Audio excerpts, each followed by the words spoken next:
자, 계양기의 근대 시설에 대해 살펴보겠습니다. 여기서 우리가 뭐 공부해야 될 게 아주 많아 보이는데, 사실 특히 이 노란색으로 된 걸 중심으로 잘 알아놓으면 되겠습니다. 자, 살펴보면, 이제 계양 직후 통리기무하문 주도로 기기창 방문국 전항국이 1883년에 이제 설립이 되고, 우정천국이 1884년에 설립이 됩니다. 기기창은 무기 제조하는 곳이죠. 방문국은 문자를 박는 곳, 즉 인쇄소입니다. 여기서 한성순부가 인쇄됐죠. 그리고 전항국은 화폐 발행 기관이죠. 여기서 이제 백동화가 이제 발행됩니다. 그리고 우정천국은 갑신정변 때 이 개국 축하연 때 갑신정변이 발생하면서 결국 취소되는데, 그 이후에 이제 10년 후에 다시 열죠. 그래서 전시는 전화기가 이제 발명되기 전에 통신 수단인데 부산에서 일본까지 이제 일본이 이제 전신선을 연결했고, 청나라는 인천, 서울, 의주를 연결했습니다. 그 병원은 강혜원이 최초의 서양식 병원이다. 이것을 기억해놔야 되겠습니다. 이 강혜원이라는 이름으로는 한 12일 만에 제중원이라는 이름으로 바뀌는데, 우리는 강혜원이 더 익숙하죠. 강혜원, 제중원은 같은 것입니다. 남아있는 그 사진을 보면 이게 강혜원의 그 모습입니다. 그 당시의 모습입니다. 그리고 전등이 들어왔습니다. 에디슨이 전구를 발명한 지 7년 만에 경복궁에 이렇게 이제 전등이 설치된 거죠.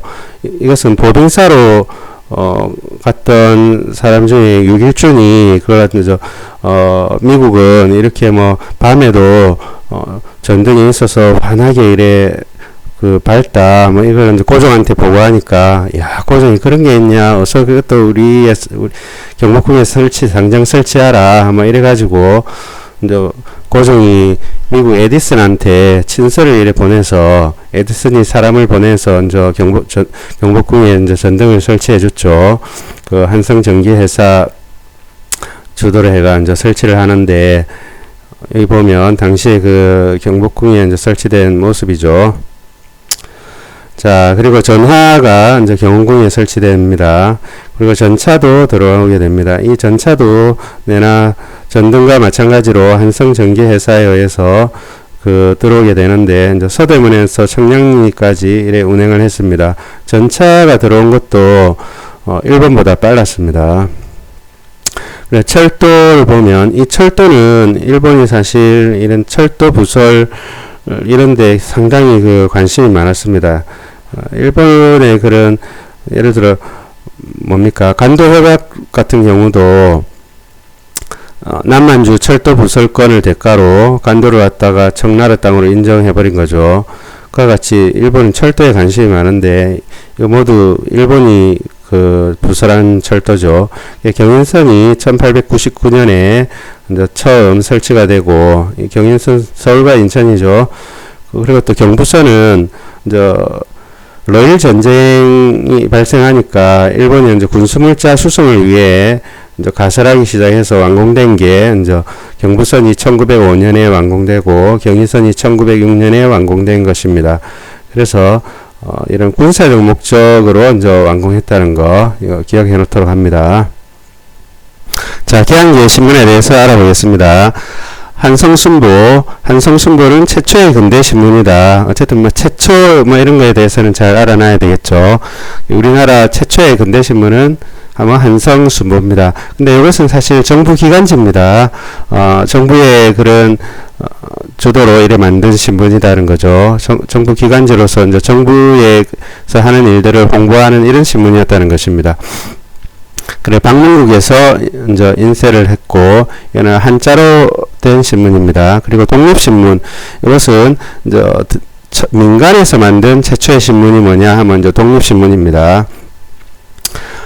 독립신문이 1896년에 이제 창간됐고, 이건 독립협회가 발행했습니다. 이것은 4페이지짜리 신문입니다. 총 4면의 신문인데, 4페이지 중에 3페이지는 한글로 이제 되어 있었고, 마지막 한 페이지는 영문으로 작성되었습니다. 사진을 보면, 요렇게 이제 한글로 된 게 3페이지가 있고 마지막 페이지는 이렇게 영문으로 되어 있었습니다. 그러니까 한성순보 사진도 잠시 한번 볼까요? 우리나라 최초의 근대신문으로서 순보라는 것은 10일마다 발간되는 형태가 순보죠. 일주일마다 발간되면 주보, 매일 발간되면 일보, 이래 되겠죠. 자, 그리고 제국신문은 1898년에 이제 창간이 되는데, 여기서 대한제국을 뜻합니다. 대한제국을 뜻합니다. 그 서민 대상으로 했기 때문에 한글을 전용으로 된 신문이라는 것도 같이 알아둬야 되겠습니다. 황성신문, 그래서 황성, 황제의 성, 여기서도 대한제국을 뜻합니다. 그래서 황이라는 것은 대한제국 황제의 를 뜻하죠. 황성신문. 이것도 역시 같은 해, 유생을 대상으로 창간된 신문으로서, 그래서 한자를 사용했죠. 이 황성신문에 또 유명한 것이 바로, 을사늑약이, 을사늑약 때 장제연의 시일야 방성대국이 실렸다는 사실로도 유명하죠. 1905년 을사늑약 때, 그죠? 그 다음 대한매일신보, 이거 또 특히 중요합니다. 대한매일신보. 이것은 1904년에 창간됐는데 영국인 베델과 양기탁이 설립한 신문입니다. 이 신문은 또한 국제보상운동을 후원했다는 것도 잘 기억해야 되겠습니다. 이게 대한매일신보라고 되어 있죠. 여기 보면 이 사람이 이제 영국인 그 베델이고, 그 다음에 이분이 양기탁입니다. 자, 개항기의 교육기관을 살펴보면 이것도 어쨌든 최초가 들어간 것은 잘 기억해내야 되겠습니다. 자, 우리나라 최초의 근대 교육기관이 뭐냐 이랬을 때 원산학사입니다. 원산학사는 1883년에 설립이 됩니다. 당시 원산 지역에, 원산은 우리 개항장이죠. 부산, 원산, 인천이 개항장이었는데 그 중에 하나였던 이 원산에서 그 원산 쪽에 유지들 중심으로 모금 운동을 벌여서 세운 학교입니다. 그래서 이건 사립학교고 문예반과 무예반이 있었습니다. 오히려 문예반이 한 50명 정도 이래 정원이었다면 무예반이 한 200명 정도로 무예반이 더 컸다고 합니다. 그리고 그러면 최초의 공립교육기관은 뭐냐 이랬을 때는 유경공원입니다. 1886년 원산학사보다 3년 늦죠. 최초의 공립교육기관 하면 유경공원이다. 그 이후에 이제 미국의 이제 개신교 선교사가 세운 또 사립학교들이 있는데 배제학당은 또 사립학교입니다. 1868 개신교 선교사가 세웠으니까 그렇죠. 남학교고 이제 여학교로 이화학당이 있습니다.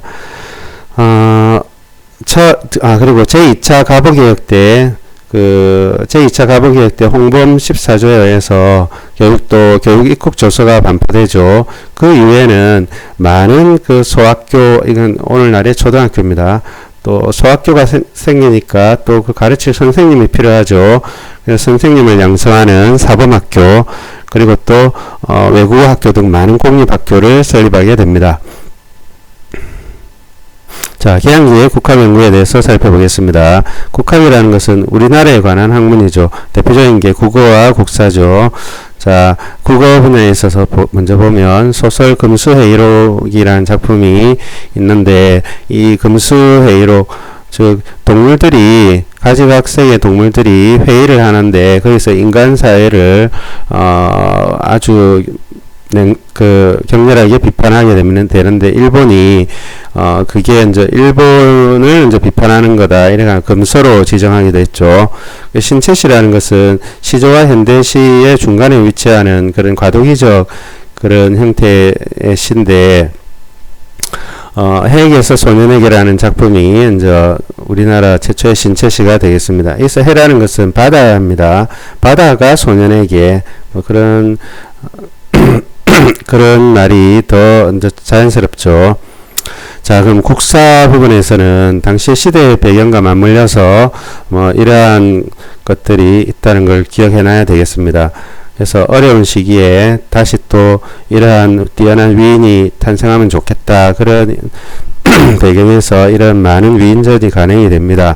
이순신전, 을지문덕전이 대표적이죠. 그 다음에 또 외국 흥망사가 소개됩니다. 즉 월남 망국사. 여기서 월남이 망했다는 것은 이제 프랑스 식민지가 되어버린 그런 베트남이죠. 월남이 베트남이 프랑스 식민지가 된 것을 이제 당시 베트남의 독립운동가와 청나라의 어떤 그런 지식인 사이에 대담을 엮은 책입니다. 그 다음 이태리 건국 삼걸전 이런 외국 흥망사가 소개됩니다. 신채호는 또한 독사신론 이것도 아주 중요합니다. 역사를 읽는 새로운 이론이다. 그래서 이제 그런 의미인데 이 독사신론이 그래서 역사를 한국의 그런 고대사 고조선부터 무여 고구려까지 그런 거의 이까지 어떤 고대사를 중심으로 새롭게 해석하는 거죠. 그래서 민족주의 사학의 방향을 제시했다. 이렇게 기억해놔야 되겠습니다. 왕조 중심의 역사, 어떤 유교적인 그런 사관에서 벗어나서 민족주의 사학을 건설한 사람이 바로 신채호가 되겠습니다. 그리고 연극 분야에 있어서는 또 원각사가 최초의 서양식 극장으로 탄생하였습니다. 원각사 사진이 남아 있는데 이 원각사는 한국 최초의 서양식 극장으로 처음에는 춘향가 심청가 이런 판소리를 주로 공연했는데 나중에 이제 이인직 여신소설인 은색에 이걸 이제 공연하면서 이게 한국 신연극의 효시가 됐다고 하죠.